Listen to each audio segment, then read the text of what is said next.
I entered into an arranged marriage with little social or romantic experience. My husband, Jack, is the son of a small to medium-sized company's president. My family also runs a small company with several employees, and it seems our parents knew each other and arranged the marriage since we were suitable age of marriage. I lost my mother at a young age and was raised solely by my father, Thomas. Being an only daughter, he was concerned about my future and somewhat forcefully proceeded with the marriage arrangements. I've always been shy and not good at making friends. So after graduating high school, I immediately started working at my father's company. I had no experience with part-time jobs or going out at night.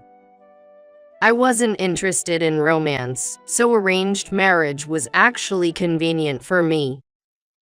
I had a crush during my school days, but never dated. The only men I interacted with were my father and the male employees over 40 at our company. I never thought I'd get married, having almost no romantic experience. Fortunately, an arranged marriage came along, and I wanted to put my father at ease, so I readily agreed to it. My husband was 3 years older than me, but looked quite young. He joined his father's business after high school and was set to become the president in the future. The company was doing well, and honestly, he was quite my type. I fell for him during our first meeting, but I couldn't make the first move. Unexpectedly, he proposed during our second meeting, and I happily accepted, feeling over the moon. We got married after only meeting twice, and he became my husband. Our married life began at his parents' house. Since he was to take over the family business, he wanted to stay close and learn from his father's work. I moved in with his parents as he wished. His parents were happy that I could live with them, and I felt relieved that my father would be reassured. However, my expectations were quickly turned upside down just 2 days into the marriage. I lost my mother when I was little, so I can do housework. Or so I thought. In the morning, when I got off in the living room to make breakfast, before my husband got up, my mill had already woke up. Oh, good morning. It was late. Did you clean the entrance? I was surprised. It was 6 a.m. Sorry, I'll clean it right away, I said and hurriedly went to sweep the entrance. So cleaning the entrance is the first task in the morning here. I resolved to wake up earlier the next day. After preparing breakfast for 4, Jack got up around 7 a.m., but didn't immediately eat. Instead, he lounged on the sofa and was watching TV. Shouldn't you serve tea and the newspapers first when your husband wakes up? Susan remarked while eating her breakfast. I'm sorry. I handed tea and newspapers to my husband. My husband doesn't look here and reads the newspapers while drinking the tea. I need to learn more about this. I reflected on my lack of experience and tried harder the following days. Initially, I thought Susan's criticisms were due to my inexperience and compiled without question. Eventually, I had a daughter, Emma, and balancing child rearing with household duties became more challenging. Susan didn't help with either but continued her daily criticisms. I believed these were due to my shortcomings. One day, it became unable to endure Susan's constant nagging. I consulted with Jack. Your mother complains about me every day. I can't take it anymore, I said, tears streaming down my face. But Jack dismissed me, saying, That's your fault. I'm going to break myself if I leave it as it is. So I said, I have something wrong, of course, but my mill says more than that. I was used for stress relief. I want you to deal with it. I was truly at my breaking point. But my husband, Jack, said something shocking. I married you despite your immaturity, and now my mom is trying to make you mature. Can't you see that? He snapped back at me angrily. But your mom's behavior is too much, I retorted. Suddenly, Jack calmed down and said, if you're going to say bad things of my mom, we might get divorced. Go back to your parents' house. And then he left the room. I couldn't comprehend his words at first. But as I gradually calmed down, I remembered and the idea of divorce crossed my mind. Either way, it seemed like Susan would interfere. So I decided to return to my parents' house for the time being. The next day at my parents' house, a divorce paper arrived from Jack. I was ready to go through with the divorce. However, my father, Thomas, opposed it. Perhaps he was upset about his only daughter getting divorced so soon. I tried hard to explain the situation to him, but he insisted that I endure it. Come to think of it, Thomas was always lenient with Susan and strict with my mother. Maybe he was also concerned about how it would look for his daughter to return home divorced. In the end, Thomas took me back home, and I had to apologize to Jack and Susan, returning to things as they were. But from that point on, Susan's nagging escalated. One day, as I was busy with housework as usual, Susan said, "Tea?" I was a little nervous, but I offered tea by saying, "Yes." It was the first time Susan had asked for something like that from me. I had been doing the meals, cleanup, and other chores, but she had never asked me to bring her tea or anything else. I thought maybe she was tired, but from the next day onward, it was always tea, newspaper, and she never moved from the sofa. Then, during a meal, she started, "Oh, it tastes too strong today. Are you trying to make me sick?" I said, "I'm sorry. I'll cook it again." To which she replied, "No need. It'll probably be the same anyway." She continued to complain as she ate. I had always received small criticisms about my cooking, but this time it was combined with spiteful comments. I was a little frustrated, but I had no choice but to apologize. I said, "I'm sorry. I'll be more careful after that." My husband and Phil are laughing while watching TV, and they don't care about us at all. Only my daughter is looking at my face with anxiety. I didn't want to show her me being scolded, so I just responded, "Understood," and ignored Susan's comments. But perhaps that annoyed her. She even started to scold Emma. It's the parent's responsibility if a child has no manners. It's because you have no manners that your child is rude, she would say loudly in front of my daughter. Finally, I asked her, "Please, Susan, speak a little softer," to which she hysterically shouted, "You raised her that way. It's your fault. Are you trying to make me the bad guy?"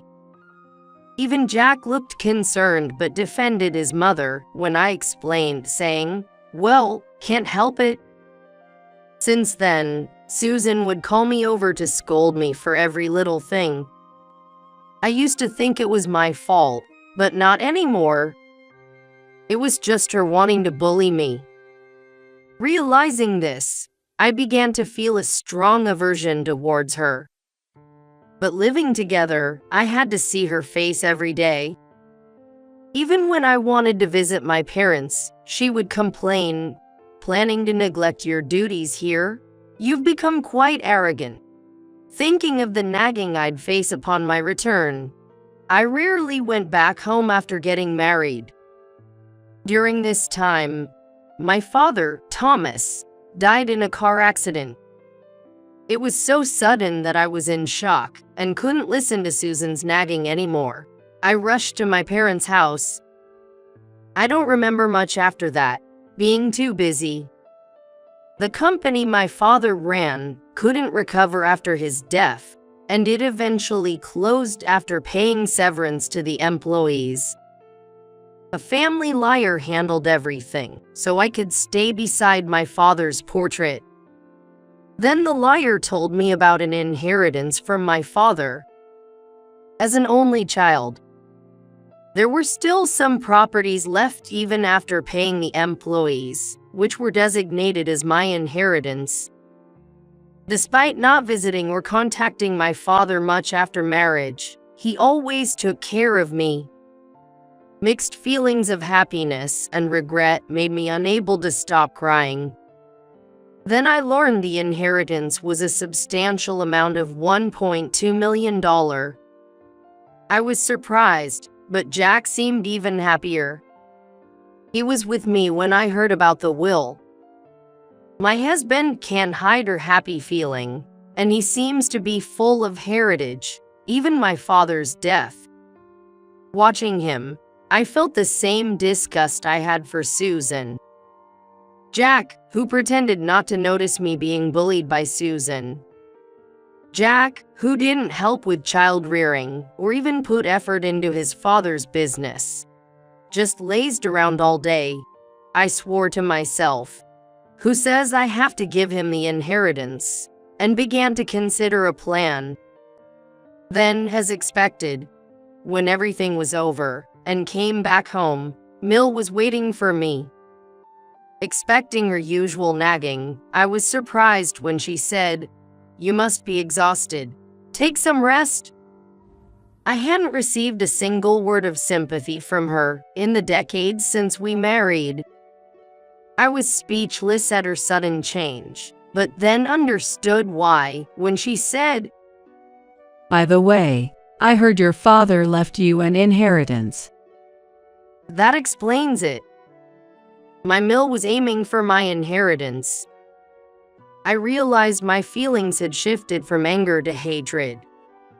Trying to hide my emotions, I calmly replied, "Yes, that's true," while suppressing my resentment. "It's going to be busy from now on. Our company needs some updates." She was planning to use my inheritance to revamp her company. To think they could talk about such things so soon after my father's passing. Yes, cars are getting old recently. My husband chimed in, clearly in a good mood. Both Susan and Jack speak like that. It was too much. I can't control my hatred emotions. My daughter, who noticed my incident, took me to the room, saying, "Mom, let's take a break." That helped me get through the situation. After that, Susan's constant criticism stopped abruptly. Every day, she and Jack were happily discussing plans to revitalize the company and looking at catalogs for new cars. I endured each day, suppressing my feelings of resentment. Then, boldly, they handed over the company's presidency to Jack. He started spending money recklessly, giving out bonuses to employees and investing in new equipment. The employees, initially puzzled, became excited about the new president, and the company was bustling with activity. Gradually, our house was updated too, even getting new appliances for the household chores I did. For a moment, I thought maybe life could continue peacefully without criticism. But thinking of the decades of mistreatment and how they were now using my father's inheritance as their own, I knew I had to go through with my plan. The day to execute my plan arrived. It was the company's recreational trip. They had never done such a trip before, But this time, they decided to take all the employees to a hot spring resort. Of course, I was not included. Jack and his parents left cheerfully for the trip. That's when Emma and I started our plan. Right after they left, I called the moving truck I had arranged earlier. Slowly, we packed up our clothes and personal belongings and loaded everything onto the truck, heading to the apartment I had previously purchased. After my father passed away and I returned home, Emma and I had decided to buy an apartment to live in, just the two of us. There is no problem with the furniture that I bought little by little in the immediate life.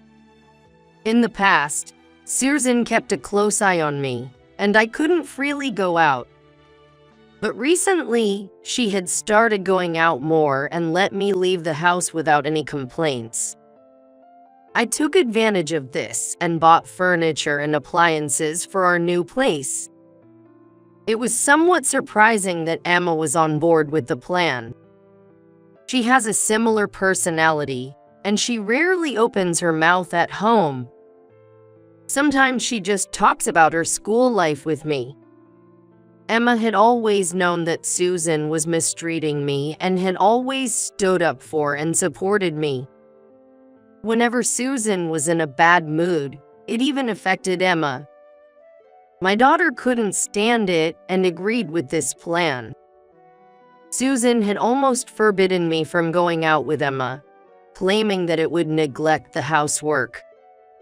It was truly a happy feeling to be able to go shopping and visit our new apartment with my daughter, something unimaginable before. Meanwhile, Jack and his parents were blissfully unaware at the hot springs. I regretted not being able to see their surprised faces when they returned the next day.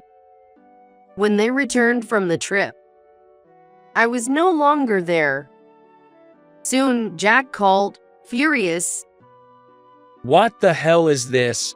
Where are you? He suddenly shouted at the phone. What do you mean? I can't live with your family anymore. That's why I left the house. Emma is with me. Calmly, I replied. What? After all these years of supporting you, who's always been immature? Jack must have always looked down on me. That's why he never said or did anything when his mother, Susan, bullied me. I regretted not realizing his true nature after all these years together. But now, I felt no love for him. I won't accept this. Jack continued. Accept or not, you're a stranger to me now. I replied. What? We haven't even signed divorce papers. He scoffed. But I also laughed back. You're saying something weird.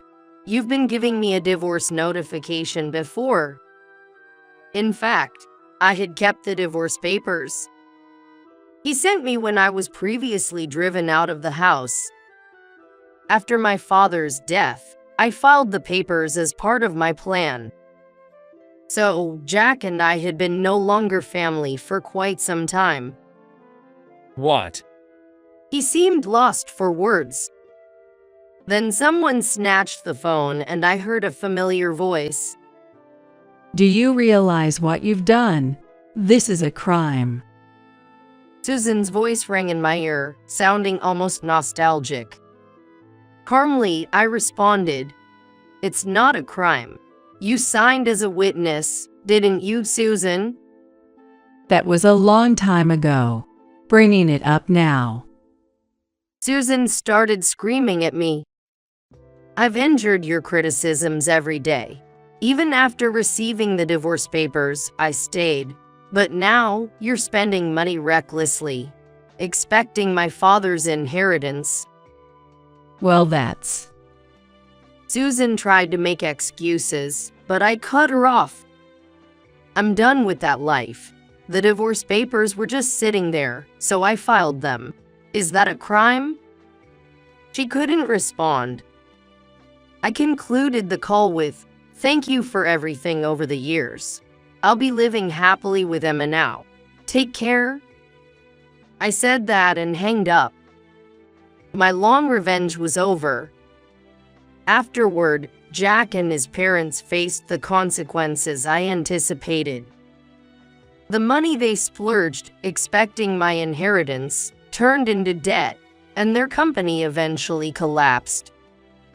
They couldn't repay the debts and had to sell their home. Jack, unable to find a stable job, struggled with day-to-day work. Susan, after the company failed, turned to alcohol and was admitted to a hospital. It is also suspected of dementia. As for me, I started working part-time, my first job experience. Having married through an arranged marriage and being sheltered from society, it was tough at first. But now I find joy in earning my own money. Emma has found a job and is working hard in the company. After my arranged marriage and the struggles I faced, I want her to gain life experiences and find a partner that suits her. I'm not my second life for me, but I'm going to have a fun life for myself.